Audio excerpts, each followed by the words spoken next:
दक्ष ने स्वधा नाम की बेटी का विवाह पितरों के साथ किया। इनसे 3 कन्याओं का जन्म हुआ। कौन कौन सी 3 कन्या? मैना नामनी सुता ज्येष्ठा, मध्या धन्या कलावती, अंत्या एताः सुताः सर्वाः पितॄणां मानसोद्भवा। इनसे 3 कन्याओं का जन्म हुआ। किस किस का? मैना, धन्या और कौन? कलावती। ध्यान से सुनना। 3 बेटियों का जन्म हुआ स्वधा से। कौन कौन? बोले मैना, धन्या, कलावती। ये मैना कौन है? जिनके यहाँ पार्वती जी ने जन्म लिया। धन्या कौन है? ये सुनैना जी है, जनक जी की पत्नी, जिनके यहाँ जानकी जी ने जन्म लिया, जिनके यहाँ राम आए। तीसरी है कलावती, जिन्होंने किशोरी राधिका को जन्म दिया। आहा, जो कीर्ति जी के रूप में प्रकट हुई हैं। और ये कैसे इस लीला हुई, इसकी कथा का हम लोग बड़े प्रेम और बड़े आनंद के साथ दर्शन करेंगे। एक समय की बात, देवलोक में दर्शन करने के लिए 3 बहनें गई थी। और 3 बहनें जाकर के देवलोक में भगवान का दर्शन करती है, नारायण का दर्शन करती हैं। उसी समय पर सनत कुमार वहां पर आ जाते हैं। छोटे छोटे रूप में सनत कुमार रहते। या तो ये कहो कि शिव माया का प्रभाव था, या ये कहो कि ध्यान नहीं रहा। जब सनत कुमार आए, सभी ने खड़े होकर के स्वागत किया, सभी संतों ने अभिवादन किया, लेकिन ये तीनों की तीनों बैठी रह गई। ये शिव माया से मोहित हो गई, अन्यथा ऐसी गलती होती नहीं। ये बैठी की बैठी रह गई और शिव माया से ये भी मोहित। बोले अरे तुम्हारा है तो बोले कोई बात नहीं, अब तुम्हें जन्म तो लेना होगा, लेकिन तुम्हारा जन्म लेना धन्य हो जाएगा। बोले कैसे? और कहा, बोले सुनो, हम तुम्हें एक वरदान देते हैं। बोले क्या? बोले हे मैना, हम तुम्हें वरदान देते हैं कि तुम्हारे घर साक्षात जगदम्बा जन्म लेगी, भगवान शिव तुम्हारे दामाद बनके तुम्हारे घर पर आएंगे। मैना से कहा कि तुम्हारे यहाँ जानकी जी जन्म लेंगे, साक्षात नारायण तुम्हारे दामाता बन के दामाद बन के आएंगे। और जो सबसे छोटी थी कलावती, उनसे कहा जाओ, मैं तुम्हें आशीर्वाद देता हूँ कि तुम किशोरी राधिका को जन्म दोगी, तुम उनकी माँ बनोगी। जाओ, मैं तुम्हें आशीर्वाद देता हूँ, भगवान कृष्ण तुम्हारे जय माता बनेंगे, तुम पर बहुत बड़ी कृपा होगी। तीनों की तीनों प्रसन्न हो गई, गदगद हो गई। इधर हिमांचल रात के साथ मैना जी का विवाह होता है। चारों तरफ आनंद का वातावरण छाया हुआ था, चारों तरफ धुंध भी बजने लगी। और इधर पूर्व का वचन याद था। सुनैना जी, मैना जी बैठ करके भजन करती हैं, तपस्या करती हैं। तपस्या करके भवानी जगदम्बा को प्रणाम करके उनको प्रसन्न करके, हे माँ प्रसन्न हो जाओ, मुझ पर कृपा करो, मैं चाहती हूँ कि आप मेरे घर में जन्म लो। बार बार माँ को प्रणाम करती हैं। मैया प्रसन्न हो गई, जगदम्बा प्रसन्न हो गई, जाकर के आशीर्वाद दिया, मैं तुम्हारे घर पुत्री बन के आऊंगी। और समय व्यतीत होता गया। कुछ समय के पश्चात, कुछ समय के बाद में भगवती स्वयं के घर में पुत्री बन के पार्वती के रूप में जन्म लेती। क्यों जन्म लिया? इसलिए जन्म लिया कि सती ने जब शरीर छोड़ा, सती मरत हरि सन बर मांगा, जन्म जन्म शिव पद अनुरागा। मैं शरीर तो छोड़ रही हूँ नारायण, लेकिन बस इतना चाहती हूँ जब जब जन्म लेकर के आऊं, मैं भगवान शिव की सेवा में ही रहूं। देव ऐसी कृपा करना। इसलिए संत जन कहते हैं कि मृत्यु के समय बहुत सावधान रहने की जरूरत हुआ करती है, बहुत ज्यादा सावधानी की जरूरत होती है। इसलिए कहा गया है अंते मति सागति।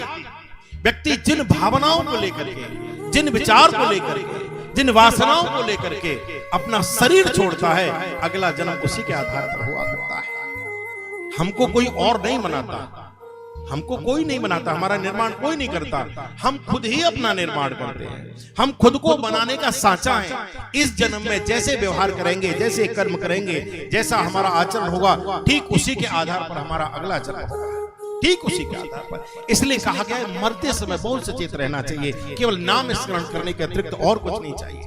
पितामह भीष्म यही कहते हैं भगवान से, आप मेरे सामने खड़े रहो, मैं आपको देखते देखते शरीर छोड़ना चाहता हूँ। देहांत काले तुम सामने हो, मुरली बजाते मधुर गीत गाते, यही कामना है मैं तननाथ त्यागूं, गोविंद दामोदर माधवेति। गोविंद, मैं आपको देखते देखते अपना शरीर छोड़ूं। इतमत रूप कल्पिता वितृष्णा, मेरी मति आपके चरणों में रहे। और विज्ञ जो होते हैं बाली भी यही कहता है भगवान से, जन्म जन्म मुनि जतन कराहि, अंत राम कहे आवत नहीं। मरने के समय पर राम याद नहीं आता, काम याद आने लगता है। मृत्यु के समय पर भगवान का नाम लेना चाहते हैं। आजकल जो देखने में आता है उसमें बड़ा काम गड़बड़ हो जाता है। घर का वृद्ध व्यक्ति जैसे जाने का समय आता है और वो चारपाई पर लेटे हुए हैं और बिल्कुल जाने की कंडीशन में, तो ये नहीं शंकर जी का कीर्तन करेंगे, शिव नाम लेंगे, राम नाम लेंगे, नारायण नाम लेंगे, नहीं नहीं नहीं।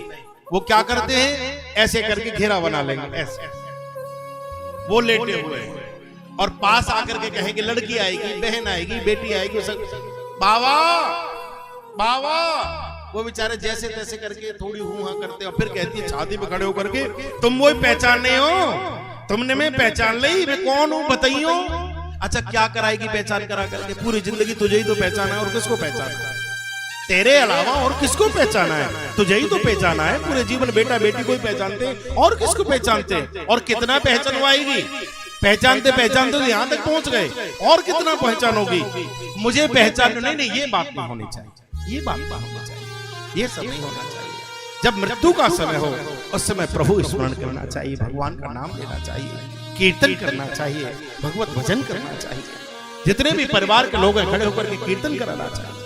एक वृद्ध थे, लगभग मेरे ख्याल से उनकी 70-80 वर्ष की उम्र रही होगी। तो वृद्ध का जब मृत्यु का समय आया तो वो ऐसे करके लेटे हुए थे, खड़खड़ करके सांस ले रहे थे, बिल्कुल अब गई सांस, अब आई, पूरा घर देख रहा था। बाबा बेचारे जैसे तैसे करके ऐसे करके लेटे हुए तो पूरा घर खड़ा हो गया, पास में आके बाबा गए, बाबा गए, बाबा गए। बतेरी आवाज दे रहे हैं बच्चे, पिताजी पिताजी। अब पिताजी हो तो बोले, वो बिल्कुल मरने की स्थिति में, कभी कोई सांस आ जाए, कभी कोई चली जाए, ऐसी स्थिति थी। अच्छा उसी समय पर 10-12 साल का नाती बाहर घूम रहा था, उसे किसी ने कहा, अरे बोले तू यहाँ गेंद बल्ला खेल रहा है, बोले फिर, अरे बोले तेरे बाबा जा रहे हैं, बाबा बोले हाँ, अरे बोले मर रहे हैं, दौड़ करके आया, बाबा के पास एकदम खड़ा हो गया। अच्छा आपने देखा होगा बाबा को नाती बड़ा प्यारा होता है, हैं? आपके यहाँ क्या बोलते हैं, नाती बोलते नहीं, हाँ बेटे का बेटा, हैं? अच्छा आपके यहाँ पोता कहते हैं, हाँ हमारे यहाँ नाती कहते हैं, मतलब बेटे के बेटा जो होता है, और बेटी का जो बच्चा होता है उसको देवता और देवती बोलते हैं। तो यहाँ शायद नाती और नातिन बोलते होंगे, ऐसा होगा। हाँ हाँ हाँ। तो वैसे बेटे का बेटा ज्यादा अच्छा लगता है या बेटी का बेटा ज्यादा अच्छा लगता है?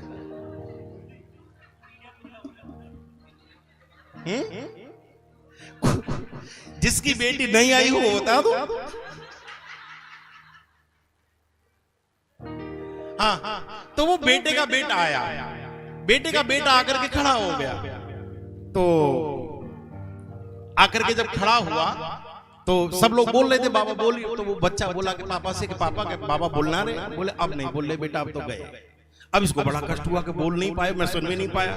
तो एकदम ये पास खड़ा हुआ। अच्छा बाबा बहुत प्यार करते थे, तो इसने कहा बाबा, ओ बाबा, और जैसे ही इसकी आवाज कानों में गई और बुड्ढे में एकदम से ताकत आ गई, एकदम देख कर बोलो हो, और जैसे ही कहा हो तो नाती ने ऐसे करके हल्का सा हिलाया और बोले बाबा, बोले हाँ, बोले कछु खाओगे? अरे बोले है ना, कछु खाओगे, भूखे क्या गुजार रहे हो, कछु खाओगे? तो बोले कहाँ खाओगे? बोलो गरम गरम जलेबी। गरम गरम जलेबी चाहिए जो आदमी मर रहा है, जो लेटा हुआ है, जो बिल्कुल जाने की तैयारी में, वो मांग रहा है क्या? बोले गरम गरम जलेबी। अब आप ही विचार करके बताओ, जो मरते समय जलेबी मांग रहा है, मीठा मांग रहा है, उसका अगला जन्म कहाँ होगा? नहीं, हलवाई के यहाँ नहीं होगा। हलवाई के यहाँ जन्म लेना तो बड़े पुण्यों की बात है। हलवाई के यहाँ जन्म नहीं लेगा, हलवाई की दुकान के पट्टे के नीचे जन्म लेगा। कढ़ाई कौन चाटेगा? समोसे के दोने कौन चाटेगा? पड़ी हुई बची हुई टिक्की कौन खाएगा? जो चाय पी के गिलास फेंके जाएंगे उनको कौन चाटेगा? फिर ऐसे जन्म लेते हैं। इसलिए कहा गया है कि मृत्यु को संभाल करके रखना चाहिए। बहुत विचार करके पूरा जीवन हमने इन्हीं के सबके साथ में गुजारा है, लेकिन मरते समय पर प्रभु स्मरण बना रहना चाहिए। और परिवार वालों का ये कर्तव्य बनता है कि इसकी अंतिम यात्रा खराब ना हो जाए। पूरा जीवन निकल गया, अब क्या करोगे तुम? अपना नाम पहचान पागे, वो पहचान नहीं हो, मैं तुम्हें याद हूं, क्या करोगे याद करा करके? वो 10 मिनट में जाने वाला है, फिर कभी जीवन में मिलने वाला नहीं है तुमसे दोबारा, और क्या करोगे याद करा करके? इसलिए कहा गया है कि जब व्यक्ति की मृत्यु हो रही हो उस समय पर राम नाम का कीर्तन करना चाहिए। भगवान नाम का कीर्तन करना चाहिए, उससे कीर्तन कराना चाहिए। बोले राम नाम लो, राम नाम लो, राम नाम लो, यही तुम्हारी मुक्ति का माध्यम बनेगा, यही तुम्हारा साधन बनेगा। लेकिन हम लोग आपस में उलझा देते हैं। बेटी कहेगी मुझे पहचानो, बेटा कहता है मुझे पहचानो, बहू कहती है, और फिर वो लौट फिर करके मरने के बाद घर में ही आ जाता है। फिर कई बार नातिन को देख करके कहते हैं या कि नाक तो बिल्कुल नानी जैसी लगे देखने में, नानी जैसी ना है, वो नानी बन के आ गई है। जो नानी चली गई थी वो बेटी के यहाँ पे दोबारा से जन्म लेकर के आ गई, जो चले गए थे बाबा वही बेटा बन करके आ गए, फिर वही उलट फेर चलता रहता है। इसलिए कहा गया है जब जन्म लो उसके बाद में आगे का जीवन जियो, और जीवन जब विश्राम की ओर जाए तो राम का नाम लेना चाहिए। सती मरद हरि सन वर मांगा, जन्म जन्म शिव पद अनुरागा। मैं बस यही चाहती हूँ कि जब मेरा जन्म हो तो केवल शिव चरणों में मेरी प्रीति हो देव, उनके चरणों में। और उसी का परिणाम यह हुआ, तेहि कारण हिम गिर गृह जाई, जन्मी पार्वती तनु पाई।